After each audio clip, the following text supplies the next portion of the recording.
Hey everybody, welcome to another episode of the Mile High Game Guys Board Gaming Podcast. I'm your host Adrian. I'm Zach. And I'm Jeff. And we're coming to you from the very snowy Denver, Colorado. Less cold today. Yes. Significantly less cold. -3. Yeah. We got above freezing today, so a lot of that snow above freezing. started to melted. But yeah, when we saw Rogue One Saturday night at midnight, it was about -5, -6 when we were driving. And Paul's car, as we found out why Paul's car the rear thing wasn't working. Why? Since he has his dog, Jinx, in the back, he has the window lock on, and that window lock also shuts off all controls in the back, as well as window controls. That's dumb. And then turns on the child-proof lock thing, so we couldn't get out without someone letting us out. Super fail, Audi. Super fail. We learned that as we were leaving because he was messing with it.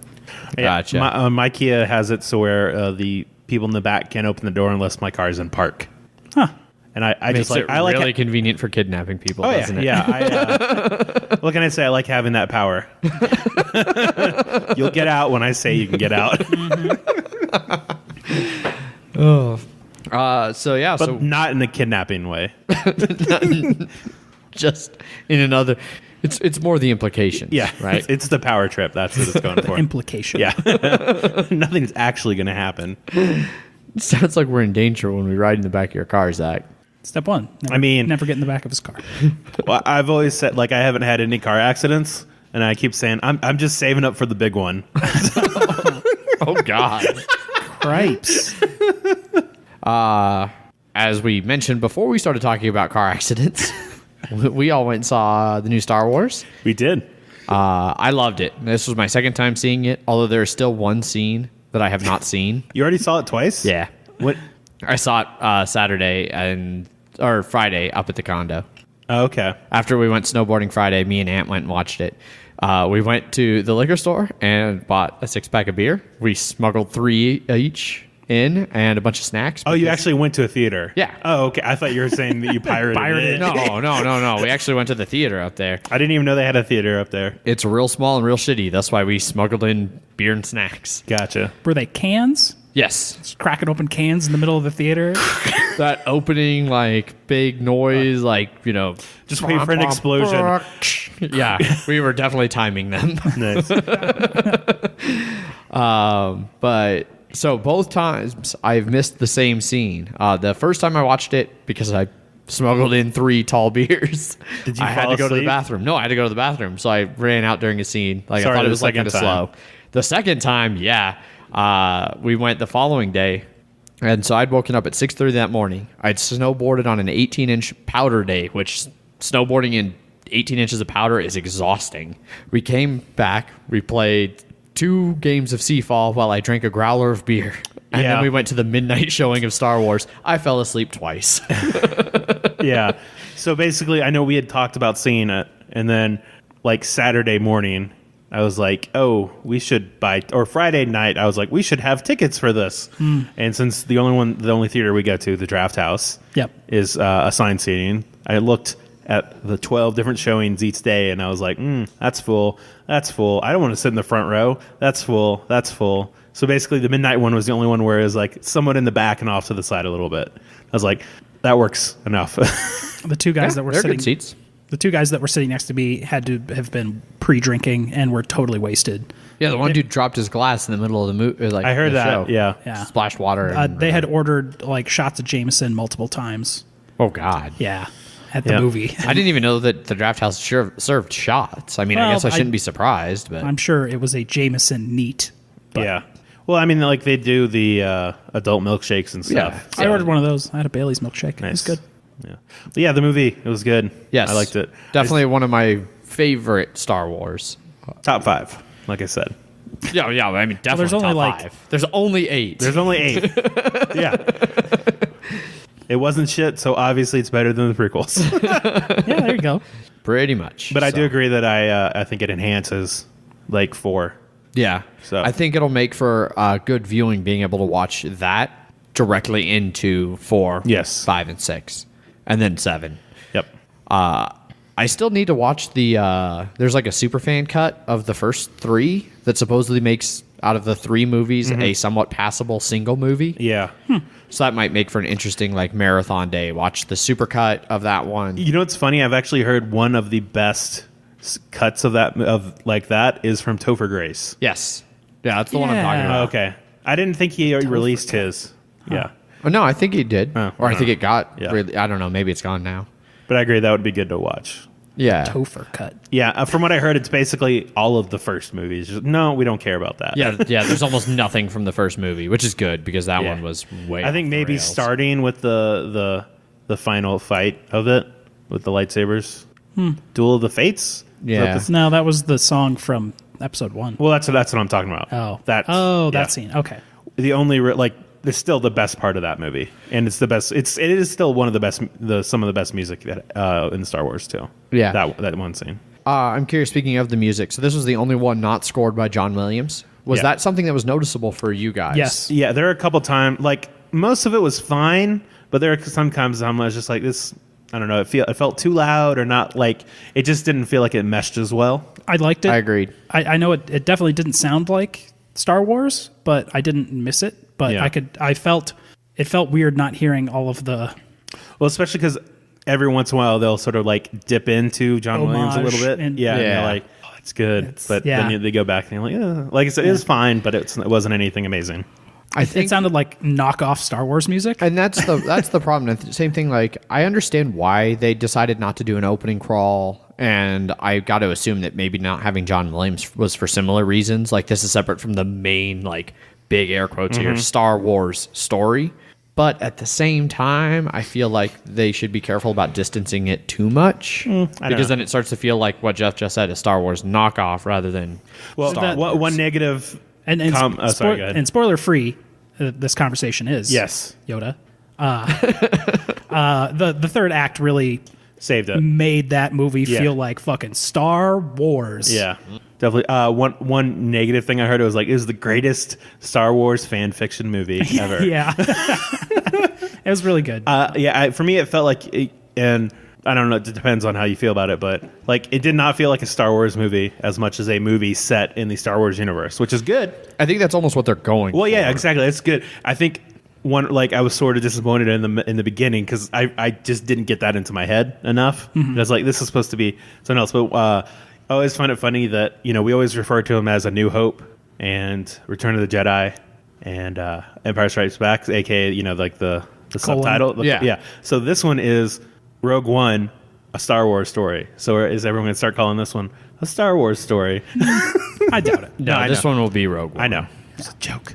I know it was a You joke. fuckers. You didn't laugh at all. There you go. You better cut in laughs, Adrian. Just gonna edit in like an old Seinfeld laugh track. I'm fine with that. It's real good. See it. I did really enjoy it. I will be seeing it again this next weekend because Megan likes Star Wars. Because I've got to keep her, and so she decided to wait to see it. Gotcha. So we're gonna go see it in Seattle. But you didn't wait. Hell no, I didn't wait. Good to know. You just fell asleep at certain parts, so Yes. you knew for that third viewing you could still have something to see. I'm saving. I gotta strategic. Keep, yes. Strategic myself- beer drinking. Yeah, take myself a little nap at these specific spots. So I'll never know. Yeah. The entire last third, you're like, I have no idea why they're doing this because I fall asleep in the same spot each time. I will finally know when I watch it with Megan. Oh man, I fell asleep real hard that second showing. Did you snore at all? I don't think so. Okay. The first time I fell asleep, Paul definitely noticed, like elbowed me in the arm. And it was like one of those where like I had fallen asleep hard enough, whereas like it took me a second, like, wait, what? I'm in the movie.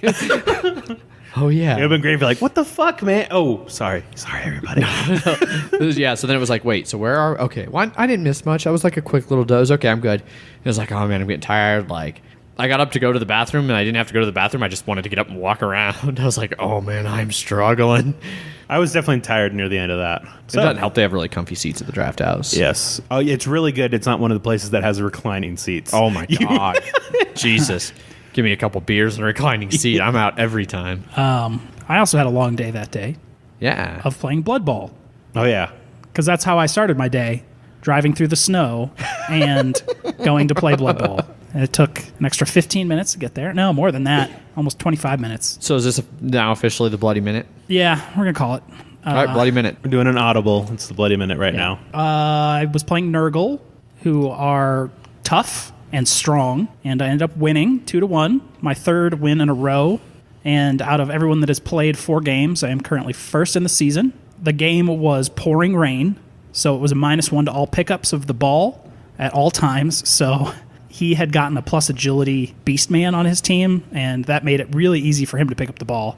I have no plus agility on my team, and during the second half, I failed 5 times in a row, 2 on 2 rerolls and 1 on a second reroll to actually pick up the goddamn ball. It's the hardest part. Like, I have rerolls and I need like 3+, and that 4+ with the reroll with the pouring rain, and couldn't do it multiple turns in a row, and it sucked. I lost one of my core blitzers turn 1 to badly hurt, and so I was already down a guy.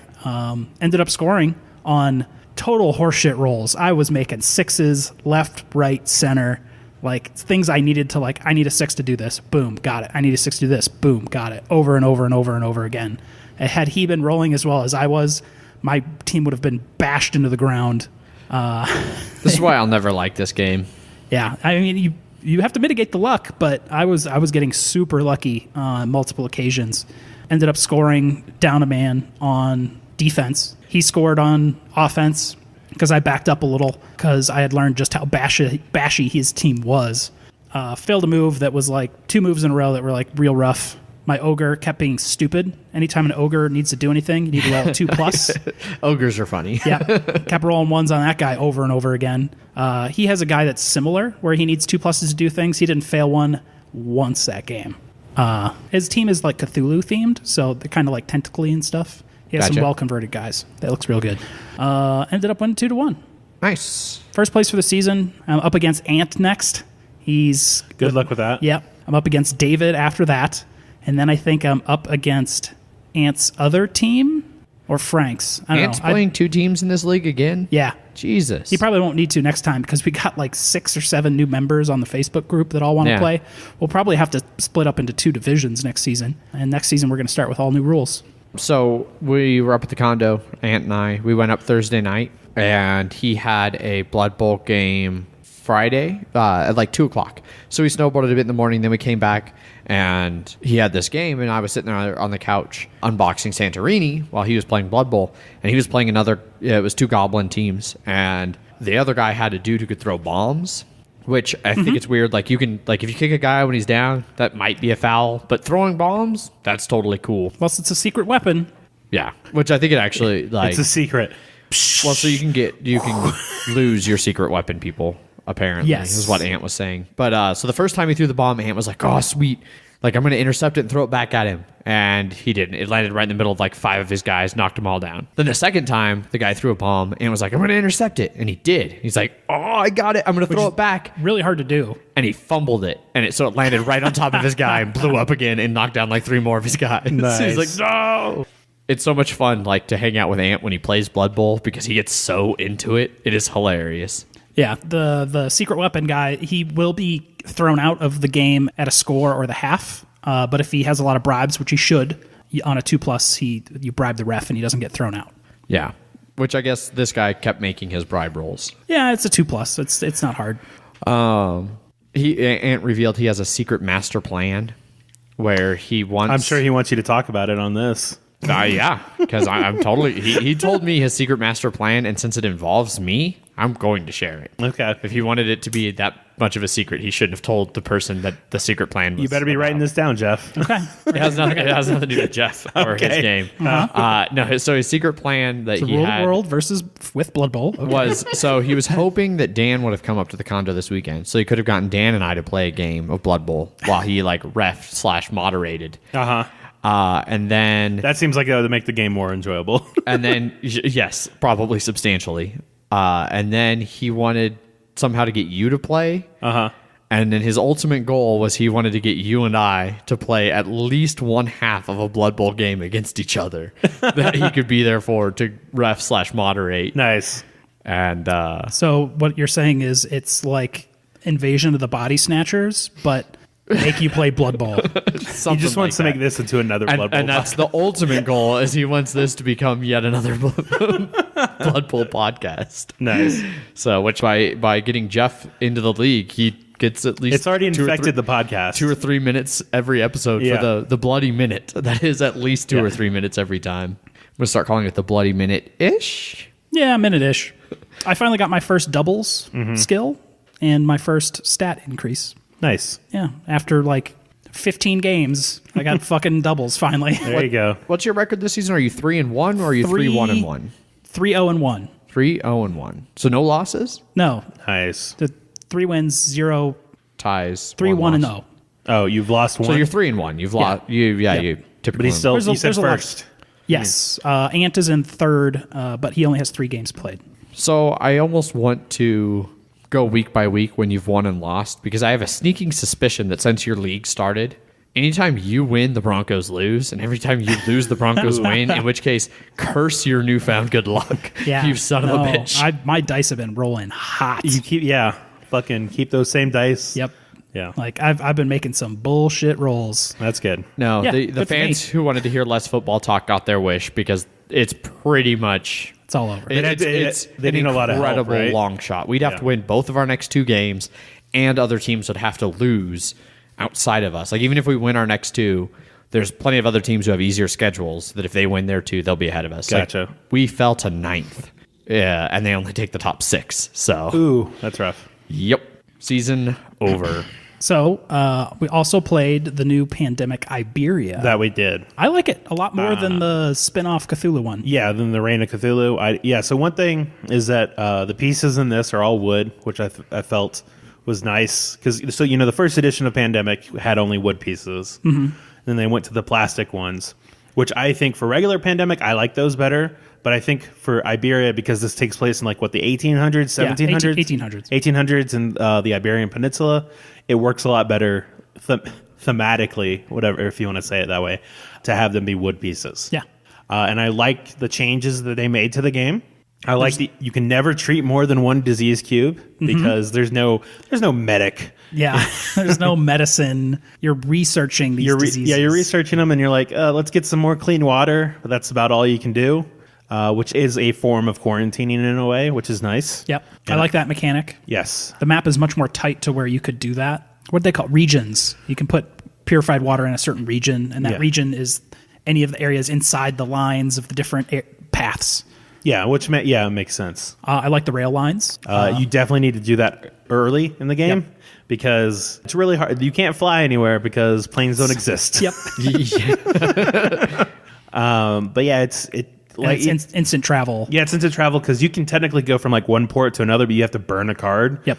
And that sucks. Did you guys play with the unique disease variant? We played with one. Yep. Which one did you play with? It was Typhus. Yeah. So which one's that one? That one is that It takes 2 actions if there's 2 or more cubes on the city. Okay. Yeah, it basically makes it harder to cure or to treat. There's some other ones real bad. Yeah. Yellow fever, if it happens in a port city, it spreads to all connected ports. Yeah. Some of those were pretty rough. They were just we did it randomly. Because we were trying to figure out what we wanted to do. So we did 5 epidemics because we're we'll do the normal. Yeah, it's standard. And we want to try one of these out, but we don't want to do Paul was originally let's just use all of them. And I'm like, Oh God, no! I've heard that's nearly impossible. Yeah, that's super expert. Well, we lost our game with just one. Yeah, but it was close. It was close. It was the 2 people from the last turn, and if we'd have been able to get to the last turn, we would have won. I don't remember which contributor it was, but I was listening to the most recent What Did You Play This Week podcast, and one of their guys, he was saying that they've been playing it a lot, and they really like the disease variants, and they always play with a minimum of 2, which still seems crazy hard. Well, I could see us doing 2. I think a lot of it was getting used to that. And getting used to the new roles and what they do. Yeah, and also we were playing with 5 people. It is hard with 5 people. Yeah, because it's a long time before your turn rolls around again. That's like Forbidden Desert. Megan and I crushed that game when we played 2 players, but you bump it up to 4 or 5 and you can die in between turns. Yeah.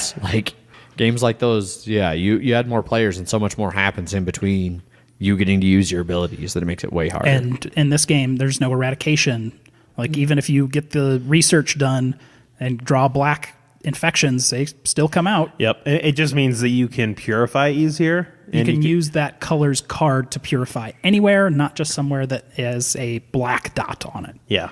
But yeah, I definitely like it. It's a lot better than the Reign of Cthulhu one. So Yeah. The Cthulhu one felt like... A little too gimmicky. Well, I want to get another try, too. Well, I haven't played it. So when I say it felt like, just in my brain, one of my favorite things ever... So you thought. Yeah. Smash Up, one of their early expansions was the obligatory Cthulhu expansion. Like that was the name of the expansion, which I don't own that. It's the worst in Smash expansion Up because it's the worst expansion in Smash Up. But that's exactly what Pandemic Cthulhu felt like. It's like zombies and Cthulhu are like the two things that every game eventually, if they have enough additions or expansions or alternate versions of, they will do one of the two, if not both. Yeah. Like Castle Panic has a zombie version. Lots of other games have zombie versions. Some of them have Cthulhu versions. A lot of them have both. But not many games have a Spanish Peninsula version. That's true. No, which is fantastic. Yeah. I'm glad about it. The art's real good. I like all the cards. Yes. It's a good looking game. I'm looking forward to playing it again. I would like to give it a shot. I'm not a big fan of Pandemic. I really enjoyed Legacy because I liked the Legacy mechanic in that game especially, not just things that happened. I just the way it felt, it had more meaning, like game to game, and the consequences and decisions carrying over. Normal Pandemic, I don't care for as a board game on a table with people. I do really like the app, so I'm curious. I would like to play Iberia. I don't know. It might be too much like regular Pandemic, where I still won't super care for it. You probably won't. But, I mean, I would still say give it a shot. Oh, absolutely. Yeah, like, we also played Terraforming Mars again without you. Yep. I haven't played it since the review. I know. And you know what? We've given you plenty of times to do it, and you're just like, nah, I want to go snowboard. I want to go not do anything else. I play the games that we review. I've also done that. Yeah. Somewhat. But so we played with one of our friends, David.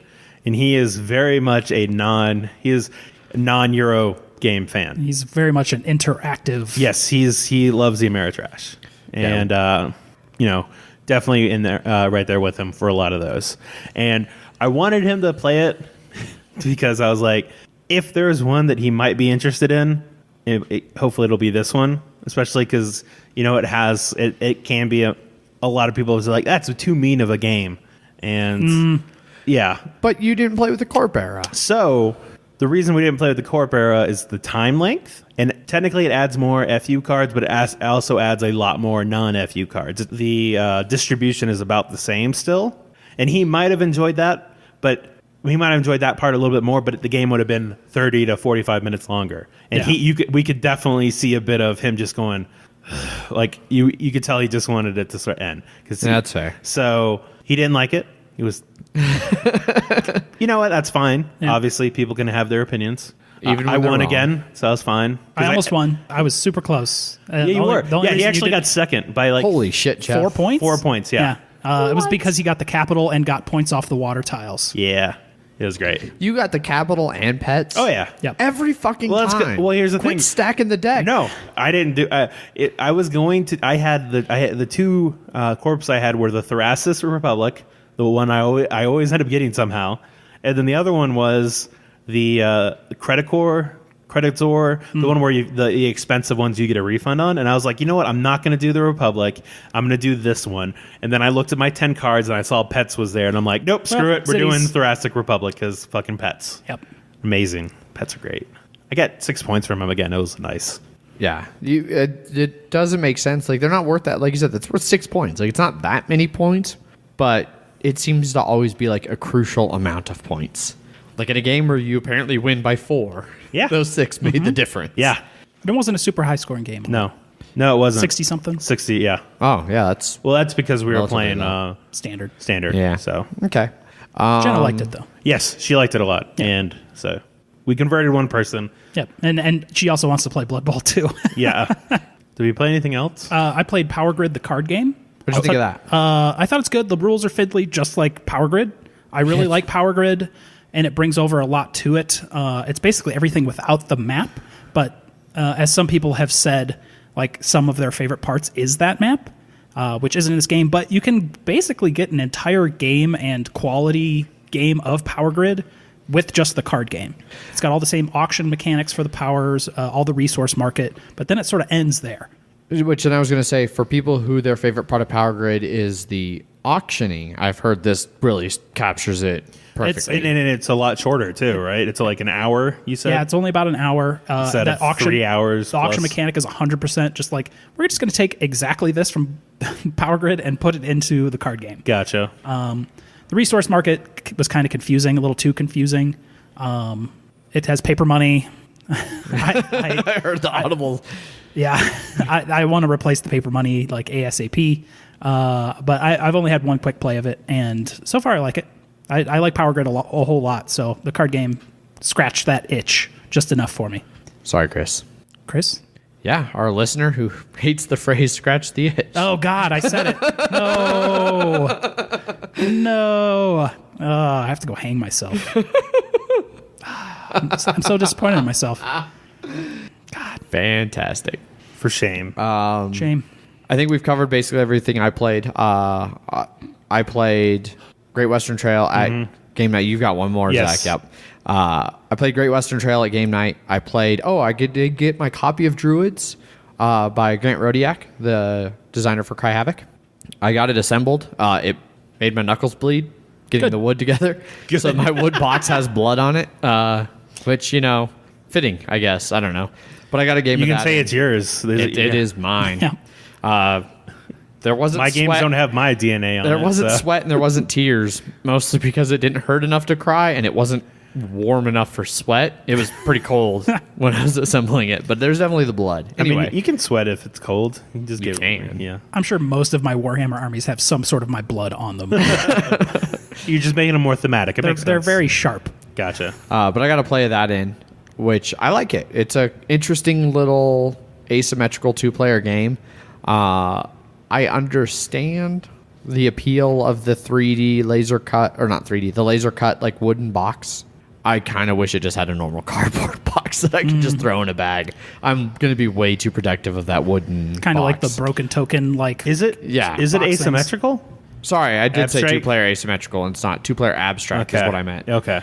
Sorry. I was like, wait, is No. that? But then for whatever reason, I was having a hard time thinking of the word abstract, and I'm like, what a word is he confusing it with? So that's why if you just saw me like looking down for 10 seconds, I was like, oh God, I can't remember. The 2-player abstract game. Because I saw it had some cards, so I didn't know if each person got a card or something like that. No, so the cards that you lay out, you basically there's 4 stones that can go in the game, and they have like a base set. Like if you're new players, you pick these 4, and those are the cards you lay out, and you lay them face up so that when somebody gets a stone, they can peek at it and see the symbol, and then look at the card and know what it is without like having to reference something like, oh, what does the frog do? Oh, well, now I know you have the frog. You just kind of look to the side. That makes sense. Okay. But only 3 of the 4 are ever out, so there's a little bit of like you don't know which of the 3 are out there. But I really enjoyed it. I do like the wooden board and the wooden pieces and all that. It feels nice. It moves. I like. So part of the movement thing is whichever pointer your little triangle is facing, you can move in any direction except the way it's pointing. And so as you move it, you turn it in the direction you move. And like the wood on wood, something about that tactile kind of feel. And oh man, I like it. I like it a lot. Although you did get into Yes. a beginner sort of lock. You locked her in on one of her pieces. Yep. Which, we weren't sure if there was supposed to be a way out of that. And so I posted it on Twitter and essentially said that's a move you have to look out for. You can totally trap a piece in a corner like that. And it was just a weird situation where she was down to her last piece and I placed something in the exact right position that it trapped that last piece. If she'd had another piece, there's ways to move the mountain that I used to trap her. If that piece that I trapped had a stone, one of the actions you can do is flip your stone over and reveal what it is to your opponent to turn and face any direction, which would have let her get out. So there's ways to get out, except for in the one exact situation of this is your last pawn and you have no stones. Gotcha. At which point you've lost. Because now you know in the future. I can just win at my leisure. So. Right. But I liked it. Other than that, the only other thing I played real quick, I played another solo game of Imperial Settlers. I played as Egyptians again. and won pretty handily. Yes. I really like that as a solo game. So Cool. Zach, you had one more. Yes. So first off, I want to say we got our copies of Santorini. Yes. And we still need to play that. Yes. That's another 2-player abstract game, 15 minutes or so, that I want to try.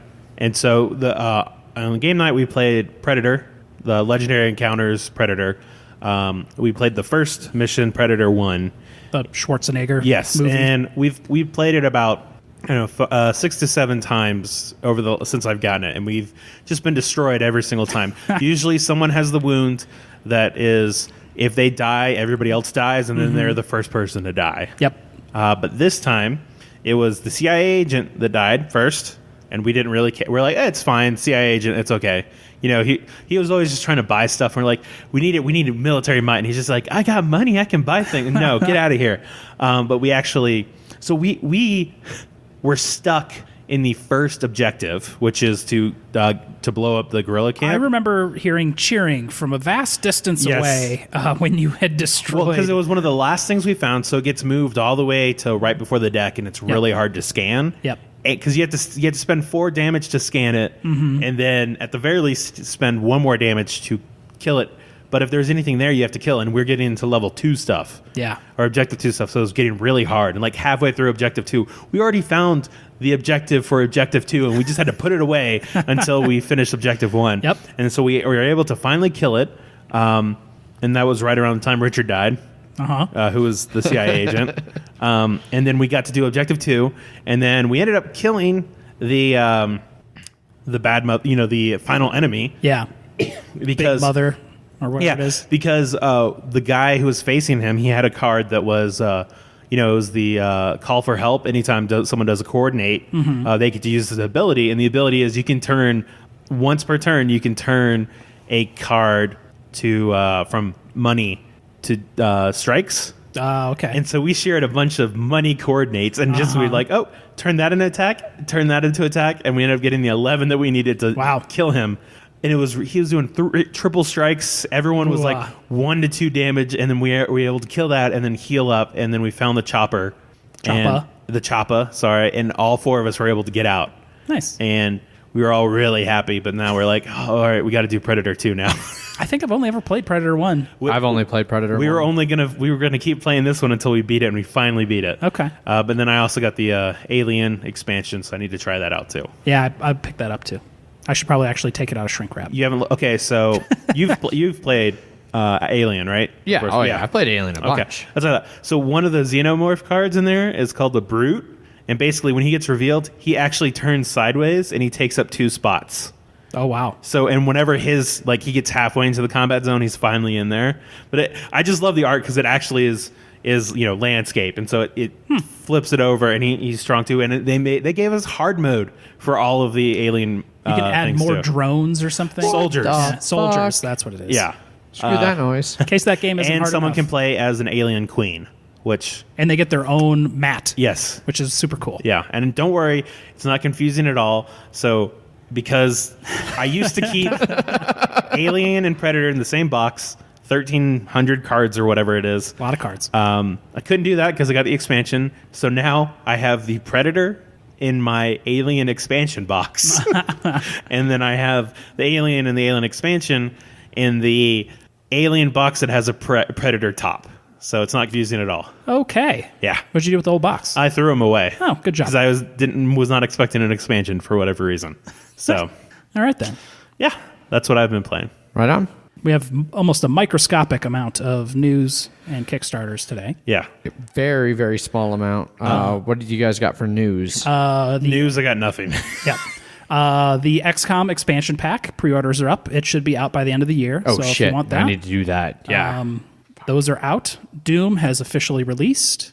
Pre-orders are up for the new Arkham Horror LCG expansions, which already look pretty cool. New scenarios and stuff. And that's really about it for news. Just some new releases and stuff. It looks like Gil Hove is working on another expansion for the networks. Yes, I saw somebody play testing it on nice. Twitter, and I was immediately jealous. Yeah. Nothing really for Kickstarters. Kingdom Death 1.5 continues to rule the world. It just hit $8 million, and it's still got Jesus. 18 days to go. That's crazy.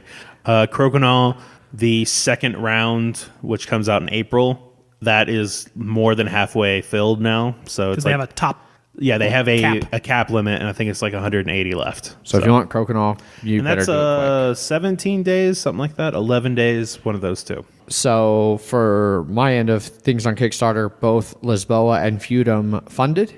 Lisboa, you are now officially SOL. If you didn't get in on it, I don't believe they're going to have any kind of late backer options. However, Feudum will have a late backer option. So if you decide that you are interested in Feudum, I will mention that again on the show whenever they announce opportunities for late backers to sign up and get in on that Kickstarter. So yeah, that's our really brief. We've entered into the bad time of the season where there's not really a lot of new news and new Kickstarters because everybody's spending all their money elsewhere. Stupid families. I know, right? Anyway, moving on to our review for this episode. Those of you who follow us on Twitter might have gotten a little bit of a sneak peek, but we are reviewing Great Western Trail. So, Great Western Trail is the 2016 release from Alexander Pfister. It was published by Stronghold Games as part of their Great Designer series.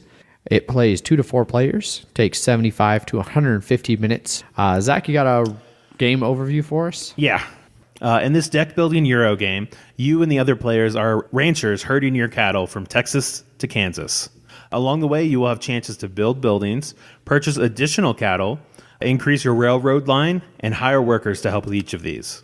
At the end of the trail, you will ship off all unique cattle to various locations, making more money the farther out you go. Selling cattle will also help you upgrade your player board, allowing you to travel further, hold more cattle, and do different actions. The job market will slowly fill out throughout the game, and once full, the game ends. Whoever has the most victory points wins.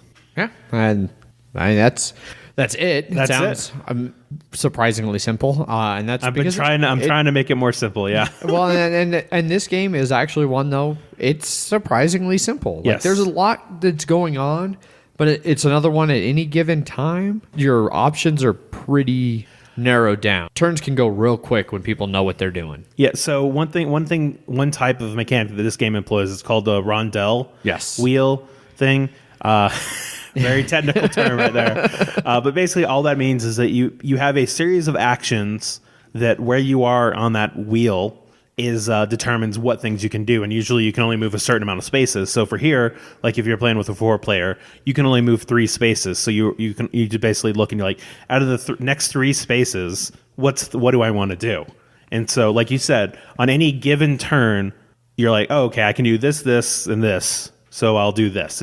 You don't have 61 different things like in Feast of Odin. You're like, I have 3 different things. Anyway, this isn't a Feast for Odin review. This is a review of Great Western Trail. But no, so it is one of those things, and because there's very little player interaction in the terms of you doing something on your turn that directly really affects someone else. Like, I mean, there's a couple things you can do that might affect someone, but for the most part, you can sit there so if we're sitting here playing and Jeff's to my left and you're to my right, and it's Jeff's turn, and then I've got your entire turn, I got his entire turn, your entire turn to plan my turn, and the board state isn't going to change drastically. Yeah. And any changes that might happen are unlikely to affect me. So when you get people who know what they're doing, it gets easy to have your turn planned out so that when it gets to you, you're like, all right, boom, I'm here, I'm doing this, boom, boom, boom, Jeff, your turn. Yeah. And then he goes real quick and vice versa. Yeah, so one of the more interesting things for this game is that, like I said, it's based on the rondelle, but the creator, he wanted to make a game based off of that, but he was like, wouldn't it be cool if you could make your own spaces? And so everybody has 10 different buildings that at some point or another they can build, and like they only help them, so that rondelle gets filled out with more and more buildings, spaces that some of them only help you, some of them only help your opponents. And so it's very interesting to, like you said, try and plan out your stuff, and it can't drastically affect it because there's some buildings that have like basically tolls that you have to pay to get past them from your opponent, and you have to pay it to your opponent. And so if you're saving up, you're like, I have exactly enough money to do this, and then all of a sudden Jeff decides to put down a toll building right in between where you needed to go. Son of a bitch. So there's definitely indirect interaction. Yes. But it can definitely be annoying because there's sometimes you're like, I would rather pay $3 to the bank than $1 to Adrian. Yeah. So the other area where there's some indirect action is one of the parts of the game is the train track along the outside edge where you can move your train along, and every now and then there's stations where you can dip into, and then if you're there, you can spend a little bit of money to move one of your pieces from your board up to there that unlocks other actions. And the way that train track works is only one train can occupy any given space. So you can definitely, even if you don't have enough money to buy the spot to put your little token, you can still pull into that station and block it from everybody else and force them to go around you. And then because you can move backwards on the track, you could either pull back out and pull in later when you have money, or pull forward and then back in when you have money. So there's a couple little places like that where you can kind of vaguely affect other players, but for the most part, you're going to be doing your own thing. Yeah, it's all about trying to make the best engine you can, either from, and there's a couple different things you can do. Obviously, you can go heavy into cattle and try and get like the best cattle hands that you can for selling to Kansas City. You can go big into buildings. You can go heavy on that train track, which I haven't seen anybody really do. Yeah. But I'm curious how it would work if you just went all out on the train track. Yeah, I've thought about it, but there's a lot of interesting interesting strategies you can do. Yes. But it seems like you have to go. You can't really spread out on them. No, like it seems like you want to have a primary and like a secondary. Yeah. To help get some additional points. Yeah, you can't entirely ignore one of them. Yeah. But you should pick one to focus on. Yes. Like I know a couple of times I've done it. I liked focusing on the cattle. And because you're going to get a lot of money, and that means you don't have to focus on those trains as much, because if you get 17 money, what is it, just dollars in this? I can't remember. Yeah. All right, $17, then you're fine. Like it's all right if you have to pay $5 in order to ship it out, because you're like, I have all this money, I don't really care that much. Because as far as like the top of the board is a bunch of different cities, and the farther out you go, as the farther away the cities are, all the way out to San Francisco. And if your train isn't all the way to San Francisco, you have to pay penalties because your train, you have to get them all off the train and then because it's basically basically wherever your that represents your like network of trains that you can easily send to for free, and anything past that is like you have to spend money to be like you have to pay someone to take your cattle to that destination. There we go. Yes. Exactly. So components. Yes. Overall, I mean, I like them. They're fine. I like that you essentially have two meeple type things. Mm-hmm. You've got your train that goes along the train track and is shaped like a train. It's kind of an odd one. Like if you're looking at it from a weird angle, you're like, what the fuck is this? And if you don't have it flipped up the right way, then you turn it and you're like, oh, it's a train. Yes. Yeah. Clearly it's a train. And the other one is obviously a cowboy. Yep. I think that works well. I like the player boards. So like we said, they're dense. They're dense. Yeah. This is made by Stronghold. And so I don't know if they like for Terraforming Mars, if they produced everything in the U.S. or not. These seems a little bit better than that. They're a little better, but I mean they're still they're a piece of cardboard that you put a bunch of pieces on that if you bump it, it's all getting mixed up. That part, yes, obviously is there's a lot of information on your player board that it's not as bad as if you bumped it in Terraforming Mars, but it's still, you don't want to do that if you can help it. Yeah, because there's like 19, 20 different wooden circles that are on your player board at any time. Yes, and then also your certificate and stuff like that. And then all of the different jobs that you put on there on top of that. I like the cards. I think that they're pretty good. I like the artwork. Like I like how, obviously each of the steers or in the cattle, they look different. Yep. I like those. They're easily recognized by the color. There's a lot of different types of cows. Yes. Apparently. Yeah. And some of them are just shitty. Yeah, the fucking Jersey cows. Jersey cows get the fuck out here. Your basics. You're one. Yeah. I like the board layout is pretty intuitive. Most of the iconography, like you walk through it one time, and this is a game. It's going to take you, if you're teaching somebody new, it's going to take you a little bit of time because there is a lot of iconography that you'll need to kind of explain. But I found the best way to do that is to walk them through, like lay out the starting board, the starting like spots, and then walk them through each of them. Be like, all right, so this one you do these things, this one you do these things, and then by the time you get through that, you can switch over and be like, all right, so the ones you can build yourself, almost all of them are some variation of everything we just covered. Like they might be a little different. There's some that aren't. There's like one or two that are different, but otherwise, it's And they're all nice and big enough to where you don't have to strain to see what's on them. No. Yeah, and because it's all open information, for those at least, it's easy enough to figure out. You can be like, oh, what's that? Oh, it's that. Okay, done. Yep. I would say that you're probably going to need at least 30 minutes to teach new players. Yeah. And setup. If it's like one person, I could see 20, but yeah. Yeah, and that might be before. like as you get used to explaining it, I'm sure it can get better, because that's one of those things like I still struggle with. It's like there's enough different things going on that explaining them in the right order to where it flows and makes intuitive sense, I still think is just a little bit tricky. The guy who explained it to me, Matt, who's a friend of the Heavy Cardboard guys, I learned it up. Oh, that's right, you played it there. Yeah. So Matt at Braingoo Games on Twitter, if anybody wants to get at him. He taught it. He did actually a fantastic job. There were a couple rules that I learned about later that I don't know. I haven't talked to him, so I don't know if he omitted them intentionally or if we made mistakes on how we played. The big one, and this one I almost wouldn't be surprised if it was omitted intentionally because I'm thinking about omitting it, is when you start, you can start anywhere. But we're almost getting into like rules. Yeah, we'll talk about that later. I would say for teaching, how I've always liked to do it is like big picture. Like that's rules. I don't know. I know. Just okay. Well, I'm just going off of what you said generally. Yeah. Is big picture, and then like sort of break that down a little bit more, and then go to each of those specifically. Right. But yeah, it is fun. Like I've seen really bad teachers and really good teachers, and it makes a world of difference. Oh yeah, it's huge. Teaching board games is a whole nother can of worms. Yeah, just like making rule books for a game. It's like the same sort of thing that you've seen really good and really bad. Yep. So, but otherwise, yeah. I mean, everything else. I like the artwork. I think it super fits the theme. The cardboard quality for like the punch outs and stuff is really good. I didn't have any issues punching things out or getting them going. The insert is pretty basic. It's almost like a Fantasy Flight trough. You just toss everything in there, and then the board and rules go on top. Still better than Terraforming Mars's insert. Yes. I've heard the second edition of that's going to be better, though. Yeah. So Hooray. So we already kind of started to dive into it, but we'll go official here. Rules and rules explanation.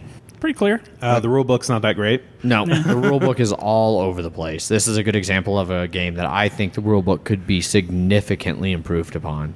I think there was a couple rules that were only really made clear via the examples, too. Yeah. Yes, definitely. This is a game, though, so I was talking about learning it up there at the Heavy Cardboard meetup, and it's a game where I think if somebody does a good enough job explaining, you shouldn't really need the rules. Like, as long as somebody's played before. Yeah, I don't think I've ever picked up that rule book, and I know how to play this game via other people's rule teachings. Yeah. The setup is that's covered pretty well in the rule book there on the first page. It's a big double page that tells you what all the different areas are and how to set them up. So setup, the rule book explains just fine. But isn't that whole starting wherever you want, like only in one of the example things for the setup? No, it's in the top corner of one of them, where it says like for the first turn you can do that. And that's the main rule that I'm torn. And by all means, if any of you listening have played this game, I'm curious what your thoughts are on this.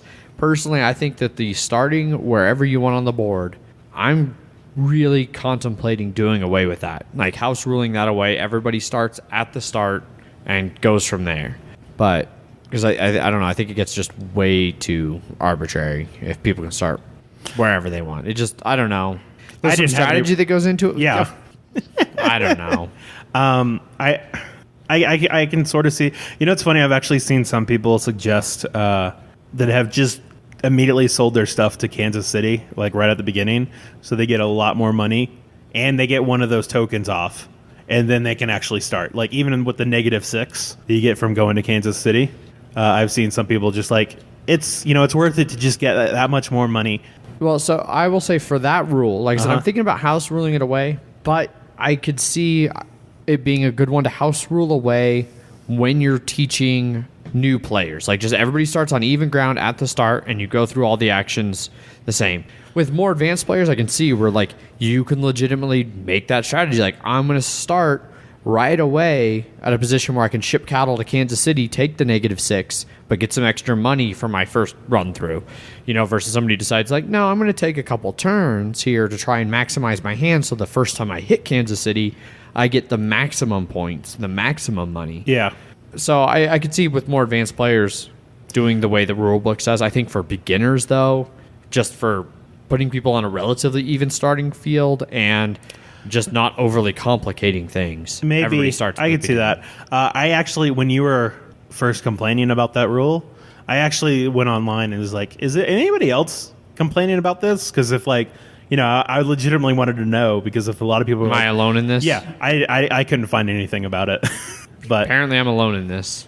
I think there's enough. I mean, it's fine. You were taught wrong, so. I think there's enough balance in there to where you're taking quite a negative if you go straight to Kansas City. Yeah, I mean, unless you're really lucky and you immediately got 7 in your hand. Because one thing we haven't really touched on is this is also a deck building. Yes, game. Yeah, I was gonna start going into that next. So a lot of the that can come in gameplay. Okay. Are we done with rules? Yes. On to gameplay. There we go. The rule book sucks. Watch a video.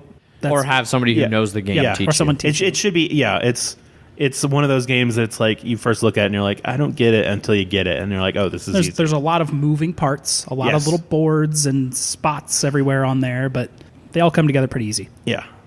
So gameplay. The deck building part, I like it. I love deck builders. I also love deck builders. I am torn. There's some deck builders I love. There's some I don't like. I do like the deck building portion of this one because I enjoy the fact that these cards, it's just trying to get a unique set of cards in your hand. It's not worrying about like this one has +1 buy and this one has 1 action and shit like in Dominion where there's all over the place and they do a million different things. And we should mention the only thing that you deck build is just the cattle. Yeah, you're just getting, because you start with 1 and 2 value cattle and you have 3 different versions of those 2s. But you then also can get 3s and 4s and 5s that you can buy. And even buying the straight, if you get all 5s in your hand because it's unique cattle, that's only not 5 good. points. Yeah. Yep. That sucks. It's great for end of game scoring, having a 5 cows in your hand. Yeah. Because each of those high-end cattle you buy are all worth individual victory points. Yeah, any of the cattle that you buy are worth victory points. But one thing I like about this game is a lot of the buildings along the way can help you mitigate. Like if you start your hand with 4 1s and a 2, usually that would just be 3 points. But there are a couple ways you're like, oh, if you can trash a 1, or you can trash 2 of the same card, and then anytime you do not have a full hand, you draw new ones At the end of your turn. At the end of your turn, and so. It's all about trying to figure out the best, like you're basically stopping at these places until you get a good hand, and then you just try and rush to Kansas City. Yeah, and that's where most of the times that I've seen people win, they're people who do well on the cow strategy of getting a good hand to where they are consistently hitting Kansas City quickly with an entire hand of unique. They're not wasting a lot of extra cards. So eventually you want to get to a point where you are consistently hitting the furthest space, which I believe is 16 points. 18. San Francisco. So if you're hitting 18 every time, San Francisco is one of only 2 spots on the board where you can place unlimited number of your tokens, and they're all going to be worth extra victory points. And so if you can get to where you're consistently counting 16 in your hand, then you're golden, and that involves building a good deck. Yeah, and that's one thing I also like about the game is that they go it's Kansas is 0, and then it's like 2, 4, 6. Wichita, Topeka. So say you get all the way up to 16, but you filled up everything from 16 to 2. If you only have 17, you can't make it to San Francisco. And like you said, that's the only one where you can put you can put multiple. Everything else, once you've sold there, it's all you got. It's all you got. So and the 0, you can put multiple at 0. Well, yeah, obviously, which is bad. But don't do that. Yeah, even if you sold 17, you might have to sell it really low because you've gone everything else. So it's you want to go to Kansas City fast, but you don't want to go there too fast, because if you keep going there without building out your stuff, you'll know what you're going to have when you get there. Yeah. And you're going to have to try and find a way to get that 1 extra point, or you're getting 0. Which I like to have the temporary certificates for, or even permanent ones at some points. Yeah. But I do like that you have to manage that hand, but you need to keep increasing that hand. You need to keep increasing the amount that you're selling Otherwise, you're going to actively harm yourself. Yeah. And so you're doing this. You're going around this same track, the Great Western Trail. You're traveling this trail that has various branching points and everything, and it ultimately ends up at Kansas City every time. And you just keep looping this track until eventually, every time somebody hits Kansas City, they move some new occupations onto the occupation track, and they potentially move some more obstacles out onto the board. But as that occupation track fills up, eventually it'll fill up enough that it pushes the round marker off the board, and that triggers the end of game, and it goes around everybody gets one more action, and then they're done. Yeah. And this is where I think I've identified my one major problem with this game. Is it too long? It's too long for what it is. I think this game could end 2/3 to half way along that track. I could see 2/3. Yeah, I feel like half would take. It also depends on how many people you're playing with too, because with 4 players, you're going to get a lot more buildings. I've only ever played this with 4. This is one thing where I normally try to play across all the player counts before we do a review. I didn't get a chance to do that with this. Didn't we play one 3-player game? You're right. Actually, we did play one. Yeah. I did not notice much of a difference from 3 to 4 in terms of game length and how it felt. It still felt so I think long. game length took less time, but I could understand what you said where it felt like the game was like 30 minutes too long. I also feel that if this game had was a third shorter, it would be one of those games where it ended just as I got what I was wanting to do. Like once I finally started getting that engine together, and it ended.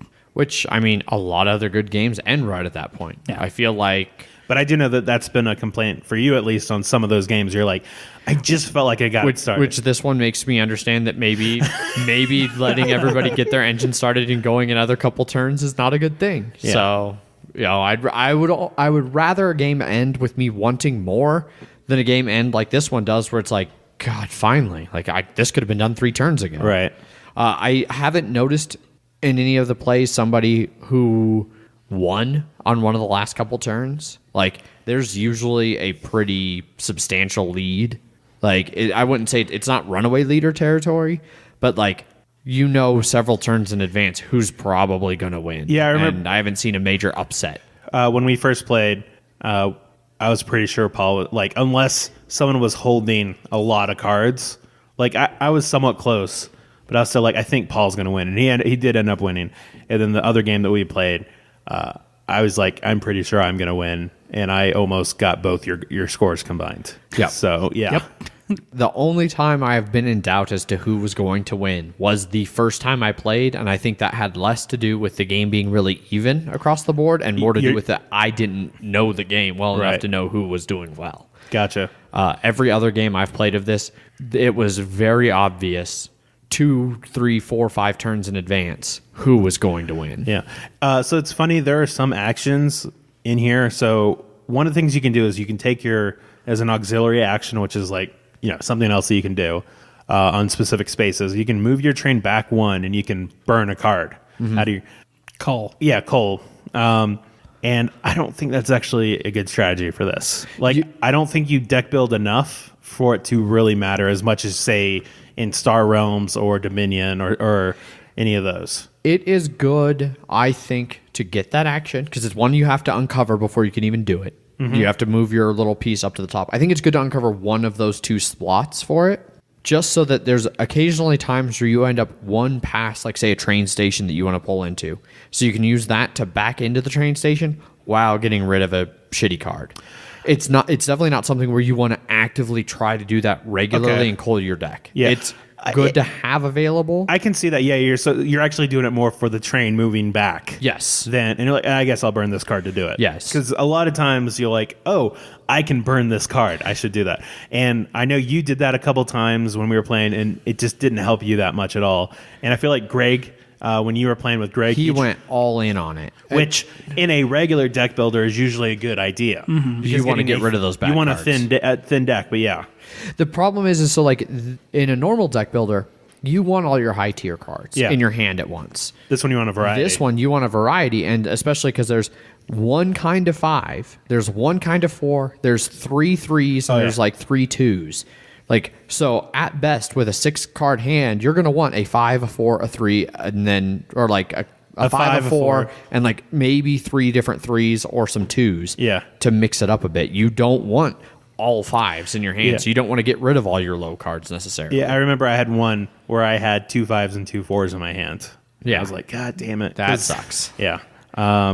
So you definitely don't want to go too far into the cattle as well. So it seems like a lot of times it's like you don't want to get too far into one without going to one of the other strategies too. Yeah, and even like you might feel like you want to burn all your 1s because they're your least useful, and there's multiple 2s and multiple 3s, so you can still have a good variety without 1s. But there's a lot of actions where it's discard a 1 to do this action, and if you get rid of all of your 1s, those become useless. Or if you get like the burn 2 of one card to get 4 money, which in the beginning is great, and near the end you might be like, I want that 4 money, but I might have to burn these 2 2s that I have in my hand. And so there's definitely, like I said, that action makes it seem better, because if you have deck building experience, you're like, oh, burning cards is good. It's not always good in this. No, definitely not. Like you said, you don't get enough other cards to make it worthwhile. Gotcha. And there's not enough variety of other cards. So, final thoughts? I like it. I like it as well. There's a lot of replayability to it because you can go multiple strategies, and there's a big enough difference in all those strategies to change the game. Mm-hmm. It's got a substantial variable setup. You can do, there's the base setup where the starting positions on the trail, all go in the same spot, or you can mix them up and deal them randomly. And then even for all of your 10 buildings that you can build, they've got an A and a B side. And so there's a variant where basically you pick one person to be the chooser, and they flip each tile, whether it lands on A or B side.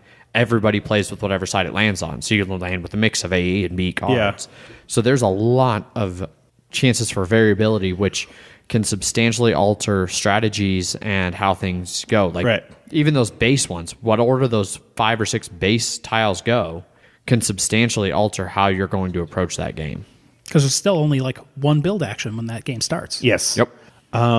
So, Adrian, I know you are the resident Euro-y guy. Did the deck building aspect of it harm your enjoyment of the game at all?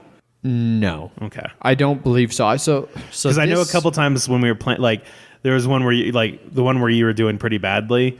It definitely felt bad. Yeah, I definitely felt like your frustration was from that. I didn't know if that was, you still felt that way, or if that was more of the heat of the moment sort of thing. So that was my second playthrough. That was the first time that we played with you could start wherever you want, and you were the only person who took advantage of it. Jeff and I both started at the start. Because we wanted to buy cattle, and that was the next move. Yeah. And it just led to a situation where I felt like you started, I think, at the build, and you built immediately a toll building. Yeah. And where you put it was really good, and it ended up where it felt like almost that entire game, I was always 1 or 2 money shy of being able to do what I needed to do. Like, to buy more cattle, to build my deck, I was short and I couldn't buy the cattle I needed. Or to build my own buildings, I was always just a little bit short from being able to build my own buildings and things like that. And it just felt like between my starting choice, which is admittedly entirely my choice, I made a bad decision early, and then the random draw of my hand versus like where I was on the board, like that one felt like it was out of my control that I was doing bad. Like it felt like no matter what I did, I could not get anything going. And that was incredibly frustrating. This game, of all the games we've reviewed so far on the show, is the one I am the most torn on. Like most other games, like even games like Scythe that I was a little bit negative on, you know, like Scythe was one where I was like, oh man, I want to like this, but I don't. Like I could honestly say I don't like Scythe. I don't dislike it. I'm very meh on Scythe. I dislike Cry Havoc. This game, I do not know how I feel about this game. You know, like I've had some plays where I really enjoyed it. There's always been something I enjoyed about it, and I feel like this is a game, you know, I own it, and I'm going to keep pushing it to the table a couple times. I think it's a game that if I fight through some of my frustrations, I feel like this game has a moment where it's going to click, and it's going to be great. Gotcha. So So I'm going to push through it. Okay, that's good. I thought about selling it. Yeah, you were like, oh god, I'm so disappointed. This did not leave the hype, and all that stuff. Well, so I'm glad to see that you aren't as negative as you were after that game. It also might end up being like heroin. The first time's the best, and I'm always going to chase that dragon.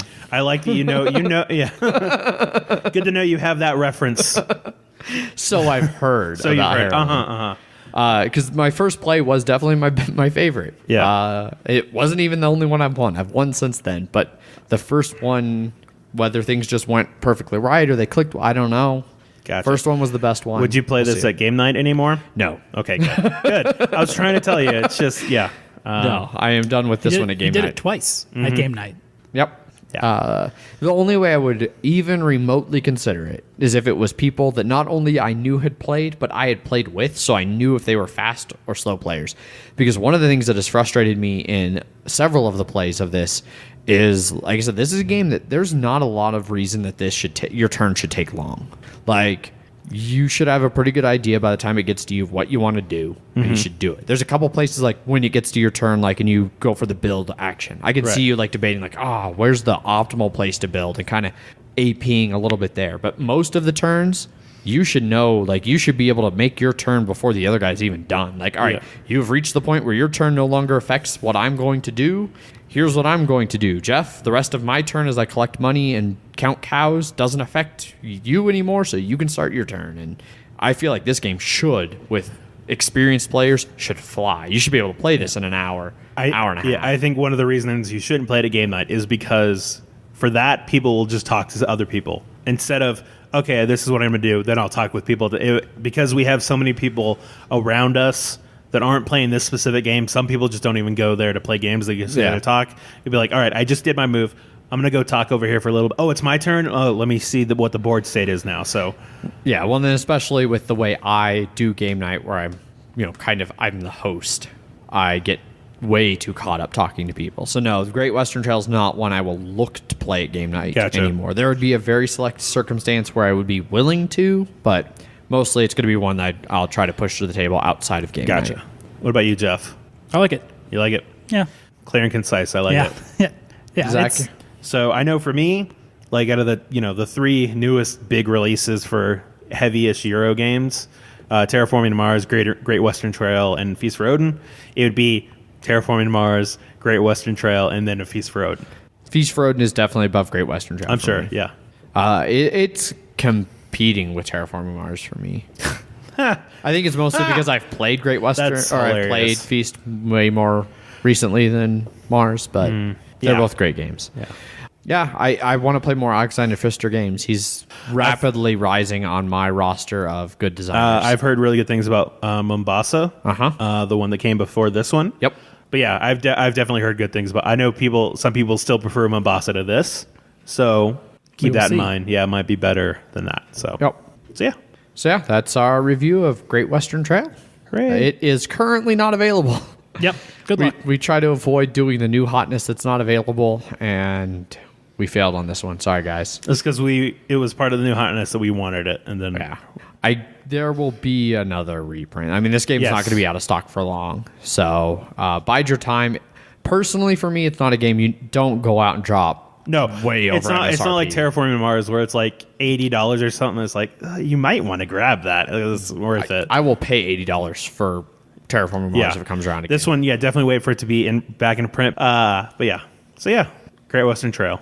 All right, so moving on from our review of Great Western Trail. Normally, this is when we would do a discussion. However, for this episode, as you may have remembered from the banter, we got Seafall to the table. We finally finished Pandemic Legacy, and so we wanted to get started on Seafall while it was still hot.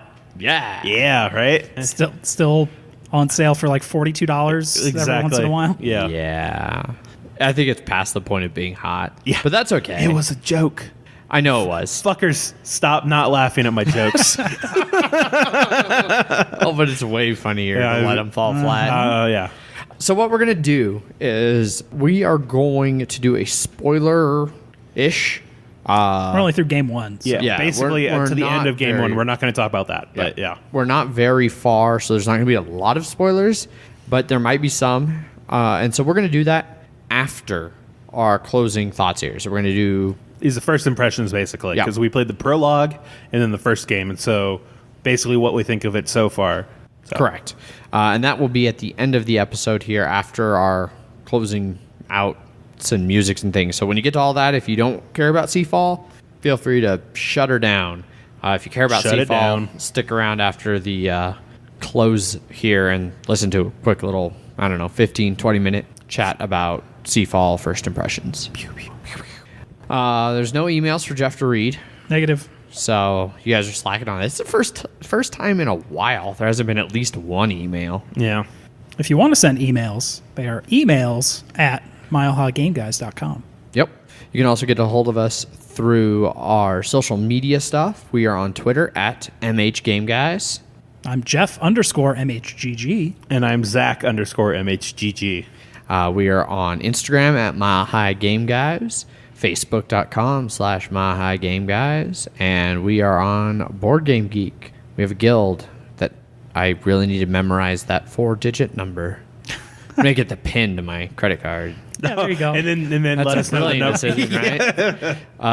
But you can search the guilds. We're Mile High Game Guys on Board Game Geek. Almost like we're the Mile High Game Guys. And that's everywhere. Our name. Don't forget to jump over to iTunes or Stitcher or whatever your listening service of choice is and give us a review. We like reviews. And let us know if it's something that's not those two so we can look at those reviews. Yes. Oh, and also if you are one of our international listeners, because I'm pretty sure we have a few now. We're not talking about the people that use the VPNs. If you're an international listener and you leave a review, please let us know, because you actually have to go to that specific country's iTunes. I don't know if this is true for Stitcher, but for iTunes, you have to go to that country's iTunes to see reviews from that country. So, if, for instance, you're a German listener and you leave us a review on the German iTunes webpage, let me know so that I can put in itunes.de and look at reviews over there. Good times. Yeah. Yes, indeed. So, this has been another episode of the Mile High Game Guys board gaming podcast. I've been your host, Adrian. I'm still Zach. And I'm Jeff. Goodbye. Bye.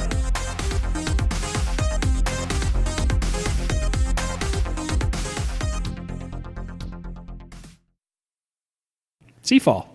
It's a game. It is. Yep. Finally got it to the table. Yes. Who makes it? Plaid Hat? Plaid Hat Games. Yeah, and this is the first game by Rob Daviau that is built specifically with Legacy in mind. Everything else was an adaptation. Risk Legacy, first one, Pandemic. Now this one is built from the ground up with Legacy in mind. Yes. It was super hyped up. Before early it came in out. the late spring, early summer. Convention started rolling around. It started getting to the table, and it's not for everyone. So I think one of the reasons why I was super hyped up is that, obviously it was the next Legacy game, but also I know for me at least, I didn't look into the game mechanics at all because I was like, I don't want to spoil myself. I want to experience this game at the table and not before. So when we, a week before we started, one of the guys we were playing with gave us a video to get a handle on the game, and I was like, I'm just gonna wait because I don't want to spoil myself. And then I ended up watching a third of it right before we started. Yeah. So, and that I think that's a mistake. Yeah. Don't. Yeah. You should know the type of game you're getting into. Yes. It's not Pandemic, obviously. It is a mid to light heavy Euro-ish. No. Yeah, I would say it's probably a medium weight game. You should always know what kind of mechanics and how the gameplay is going to play out. I think this one is going to have way too much player interaction, especially direct conflict. We're going to be able to raid the shit out of each other. And that's too much for you? It's certainly not a Euro. Well, no. So I'm just saying for knowing what you're getting into. Oh, sorry. Yeah. If you are looking for a game that has, if you're going from Pandemic Legacy, that's 100% full co-op. Yeah. To this, and you're expecting a similar feel, it's not. It's very different. There's going to be a lot more conflict. You're playing unique roles nation states, provinces. The whole game takes place in an alternate universe that's just entering the Age of Sail.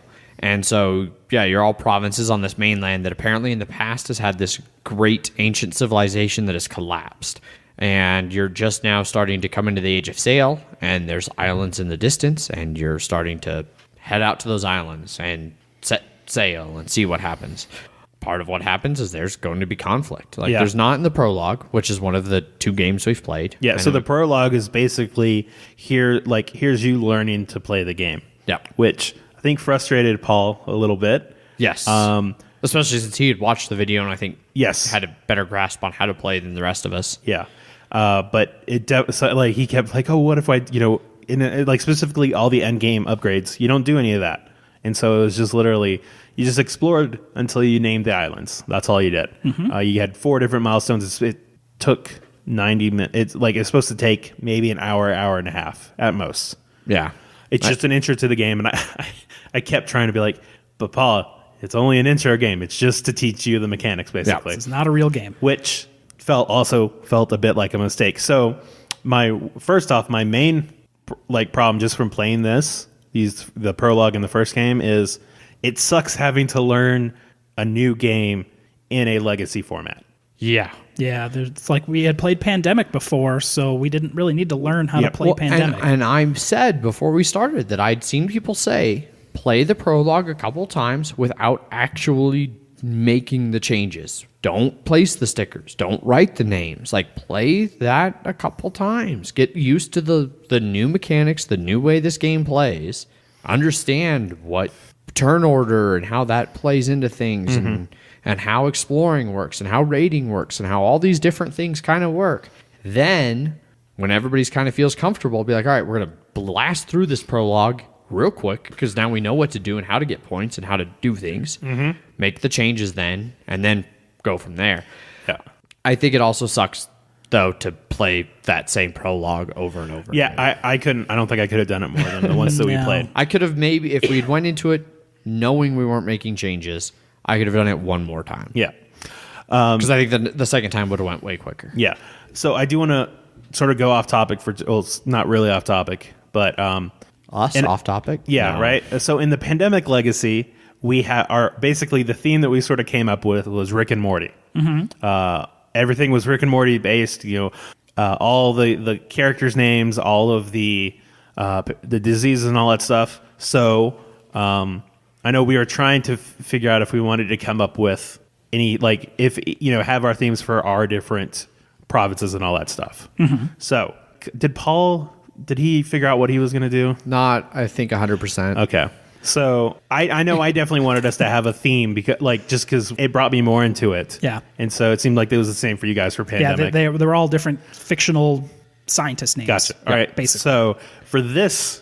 We did unique themes. Yes. We each kind of chose our own. Each of our empires had their own theme. Yeah. So, Jeff, what did you have? Mine is all based off the Warhammer Fantasy Empire. Uh-huh. So there are going to be all names of the different elector counts and provinces from What's the name of your province, Jeff? Reichland. Oh, that sounds familiar. Well, that's the Reichland Renegades from Blood Bowl. I did think it was funny when Jeff first was like, oh, yeah, I'm the Reichland. And Paul's like, oh, really? Would that be the third Reichland? There's only ever been one. We'll call it the second Reichland.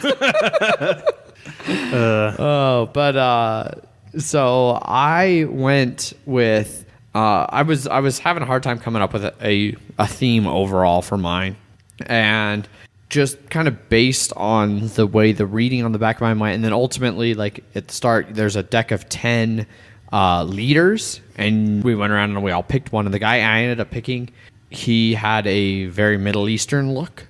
His attire, he had kind of not a turban, he had more like a sheesh. Mm-hmm. And so I decided, all right, well, I'm going to go with an ancient Middle Eastern.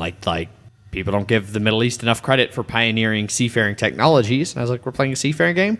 We go Middle Eastern theme. So all of my people are named after very prominent Arabic, Middle Eastern type leaders and progressive people. The cities are going to be pretty much all ancient Middle Eastern city names and stuff like that. So that's the theme I'm rolling with. It's hard. I'm sure it is, yeah. For mine, I decided to go with One Piece, which is one of the most popular mangas and it is about pirates. Yep, 100%, top to bottom. And about a character trying to become the Pirate King. So seemed fitting. Yes. So the leader that I chose was like, I don't want to just do, the main character Luffy. I was like, I'm going to do Shanks because he's like sort of a mentor in the beginning and stuff. Mm-hmm. So that's the character I chose as my leader. And we should mention, you get to name a lot of things in this game. You do. All your empire, all the names of the islands, and then all of the advisor cards. When you pick them, you get to name each one as you buy them. You get to name your ships. You get to name a whole lot of stuff. Yeah. So, Jeff, what was your initial prologue leader's name? So my prologue's leader's name was Sigmar, who was the original leader of the empire. Yeah. Who they then worshipped as a god. Gotcha. Yeah. And like I said, mine was Shanks. He is a when the manga begins, he is sort of a pirate that visits the island and like sort of inspires Luffy to become a pirate. And so I was like, I'll have him be my leader. What about you, Adrian? So my starting leader was Harun al-Rashid, who, and this is one of those things. So like, you guys chose like mythologies that you're really familiar with. Yes, and I didn't. So mine's going to be like, I'm going to learn as I go along and constantly be researching people like this. But Harun al-Rashid, he was the 5th Abbasid Caliph, and basically my people's whole thing from the back of the boards, like, when you choose what color you're going to be, basically. Factions. They have their own backstories. They have their own kind of backstory and what they're going for. And mine was all about like learning from the past and moving on. And so I was searching like famous Arabic leaders and stuff. And this guy, he ruled during the peak of the Islamic Golden Age.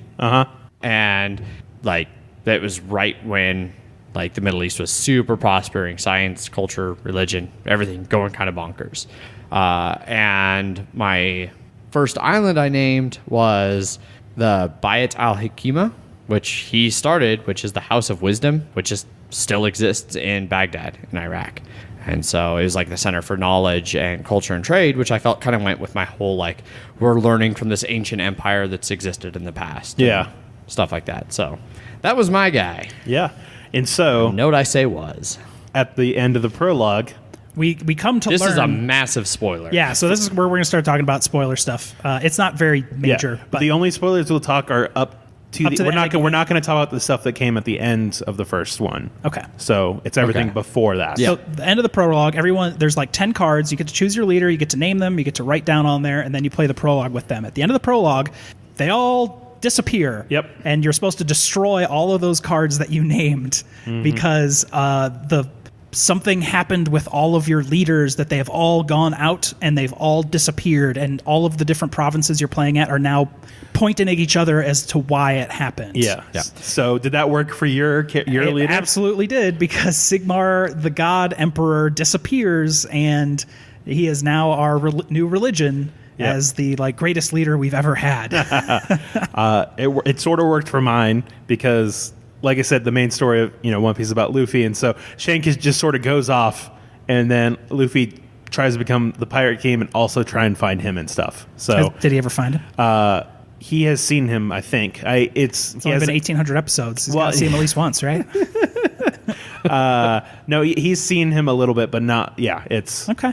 It's still working. Not as great as yours, but I was like, okay, that's fine. Then I know I'm going to name my next leader Luffy. Yep. So, what about you, Adrian? How'd that work in yours? It did not fit with my guy. The best thing that you could say is ultimately he being a very prominent figure in Arab history, he got kind of wrapped up in the Tales of the 1001 Nights, and so a lot of his history is a little bit murky. But it is pretty clear that he died in a major revolt. So, yeah, didn't quite fit. He didn't just disappear off into the sunset. Gotcha. I don't remember what Paul's leader was. Oh, he ended up just going to Japan themed. I think that's what it was. Yeah. And so we'll see how it goes for that. But yeah, I was so like I said, that was the prologue. And so in the first game, we actually had things we had to do. Yes. And so we had to see more of the game, which was nice because that first prologue is literally just do stuff, and as you do stuff, you get glory, and then you'll get to name things. This one was the first person that does the highest raid on an island. And then it was, whoever does the explorers, do something with exploring. I don't remember. So the first game was, whoever does the highest raid, which is 6. Whoever explores the highest point, which is 6. That's what it is, yeah. Whoever... 3 treasures. 3 treasures, and whoever builds 3 buildings. Yes, and so I was like, now you should actually start doing some of those things. So, like, I got the treasure. You got the... 3 buildings. 3 buildings. I think Jeff got the explore the highest numbered point on an island. And then Paul got the raid. Yeah, so we got all 4 of them. Which was nice. And so this also has that storybook that if you've ever played Tale of the Arabian Nights, it's the same sort of thing. It reminds me heavily of that game. And so it's really great to be able to read all that stuff. So because it's very story-based like that, and you're trying to figure out what you want to do on your turn. Another thing I don't like about this game is the downtime. Yeah, and that was something that, like, I know was when this game really started getting out and people started playing it, that was a huge complaint people had. And, like, we're playing it with 4 players, which is, it plays technically 5. And I just heard, don't play at 5. And I've heard enough people say, like, even 4 is a stretch, and I could feel that. There's a lot of downtime. It's probably my one major knock. We've tried to help a little bit because, at the beginning of your turn, you get to buy an advisor. So there's a board where you put down all the advisors, but now it's just whenever someone buys the advisor that they want, as the first part of their turn, they hand the deck, basically those 4 cards plus a new one to the other person to let them plan out part of their turn while the other person is taking the rest of their turn. So I think that's helping a little bit. But it's still especially when you're reading all those things, downtime is noticeable. Yes. And then it's just already a game where I feel like, and this will probably change, I guess, now with some of the revelations that happened at the end of the first and at the end of the prologue. Like, there's going to start to be a lot more player interaction, but for the prologue in that first game, there's not really any interaction. It's just about exploring and deliver. It's a delivery game too. It's all getting the different spices and items and buying them and then selling them at your market and stuff. There's a lot of just moving our ships back and forth. Whenever the player interaction starts, it's definitely going to make the game more interesting. Yes. And so the third problem I have with the game is that it feels like. So when we played Pandemic Legacy, it was a full game when we started. Pandemic Legacy, we just played a game of Pandemic for that first game. Risk, you just sort of play a version of Risk for that first game, but it still feels like a game. This one, it feels like we're not playing the full game yet. And so I've heard that it takes 2 to 3 games to get to the meat of it. And so it sucks, especially because it took us almost 3 hours, if not 3 hours. And I've heard, like, game end stuff as well will increase that length. Yes. Oh, I'm sure. Yeah. But so it sucks at playing 3 hours of a game that you're like, I know this isn't the full game. And not like Pandemic Legacy, it felt like Pandemic, and then you started adding more things. It still feels like we're trying to reach that, here's the game, and then we're going to start making changes to it. Yeah. Correct. So one of the things I enjoyed was the captain's book, the stories and stuff. Yes. Because as you read the different things in there, you pull together a little bit of the story and lore and stuff that's happening.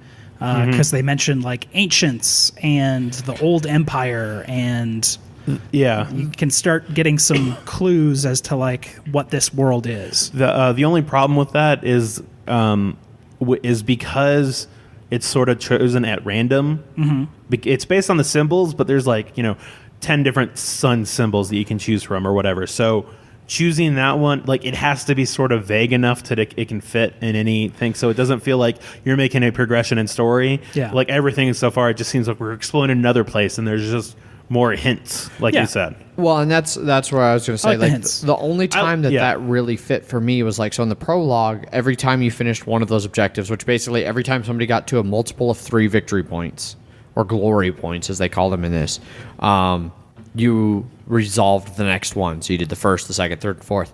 So those told a progressive tale that ultimately culminated after you read the 4th one with all the leaders setting sail, and now you destroy the cards. So that told a cohesive story in a timely fashion and in order. And then same thing with a lot of the ones in the second series, like, things in that they were more interconnected. They weren't necessarily like this one where they had to go in first, second, third, fourth. because that wasn't how that first game was set up.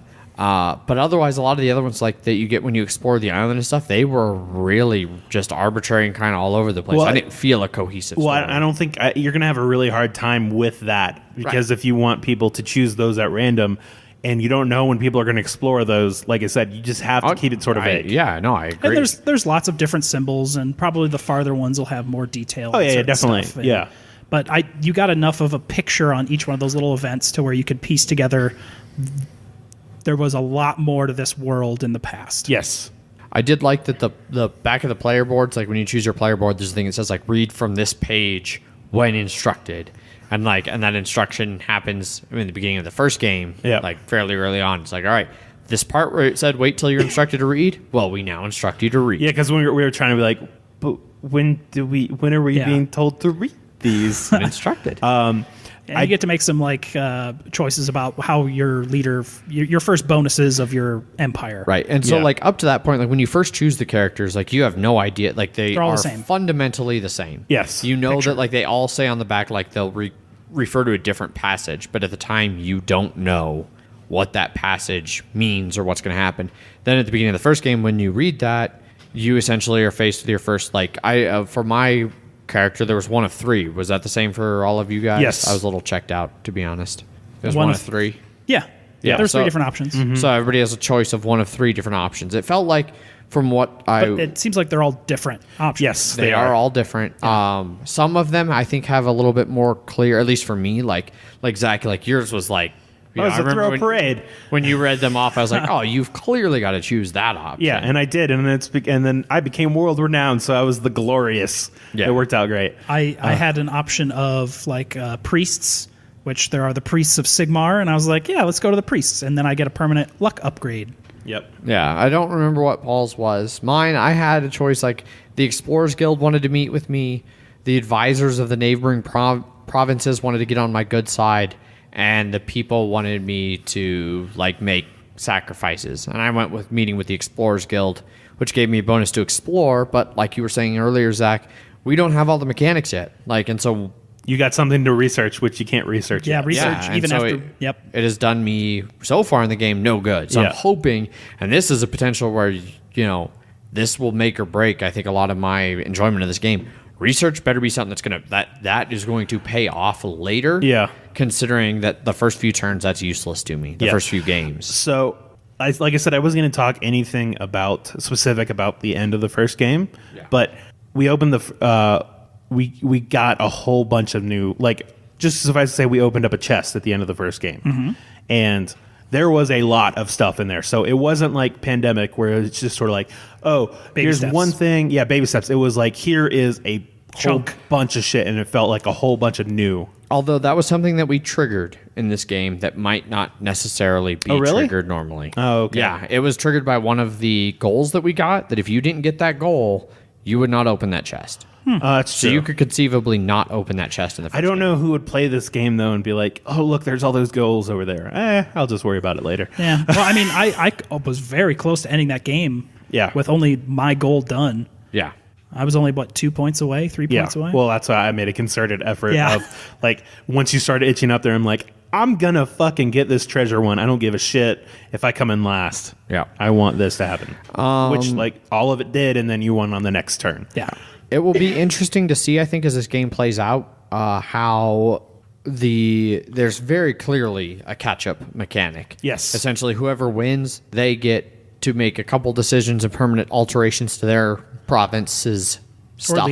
Which is it gives you a bit of a leg up, but it's not like overly. Yeah. Anything. Meanwhile, everybody who didn't win gets to make some other decisions and stuff that might be more meaningful in the long run. So it's going to be interesting to see how that balance of the stuff you get for winning and how that boosts you versus the stuff that everybody who loses gets to keep them in line. Well, yeah, and so in Risk Legacy, it was more of a one person won and then everybody else got to do something else.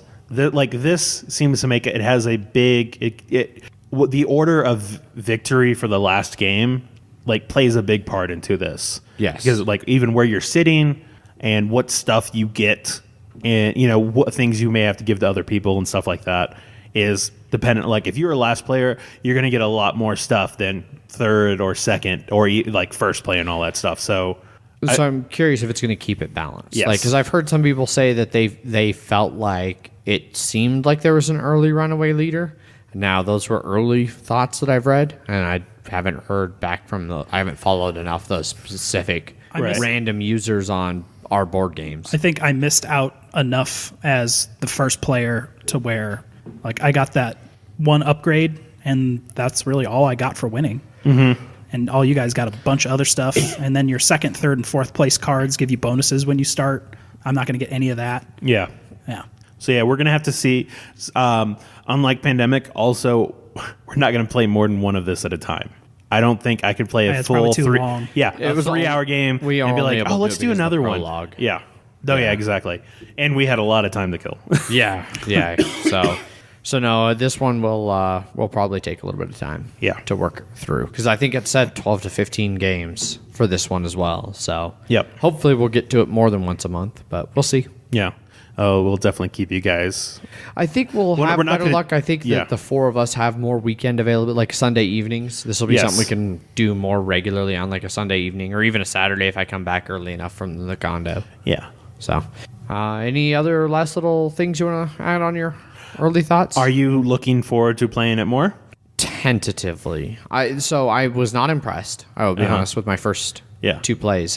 Did it feel like you weren't playing an entire game? And that's the big thing. I feel like I hope there's more to this game. Well, we already see, like, we can see that there is more from. Like, I hope it's meaningful. Okay, yeah. But yeah, so we'll keep going.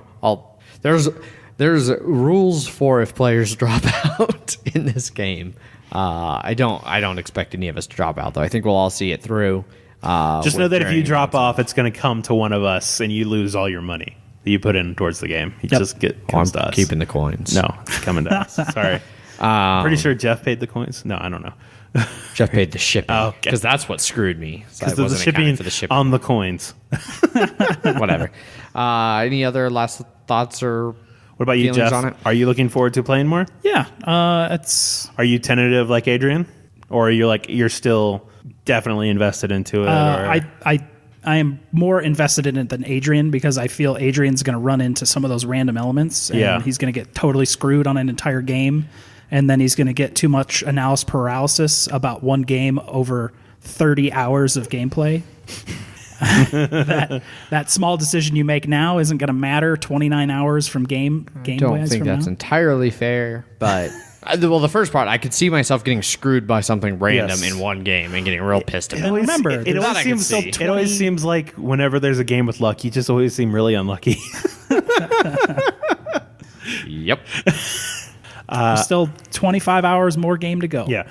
I'm still looking forward. I can definitely I had heard some rumblings but when first reactions of this came out, and I'm like, now playing it, I'm like, okay, I can totally see what those people are talking about. Everything seems reasonable. But I'm still like, yeah, I still do want to play. Now, 6 games in, if it still feels tedious and all that stuff, maybe we might get to a point where just as a group we're like, we don't want to play this anymore. Because I've heard some people do that.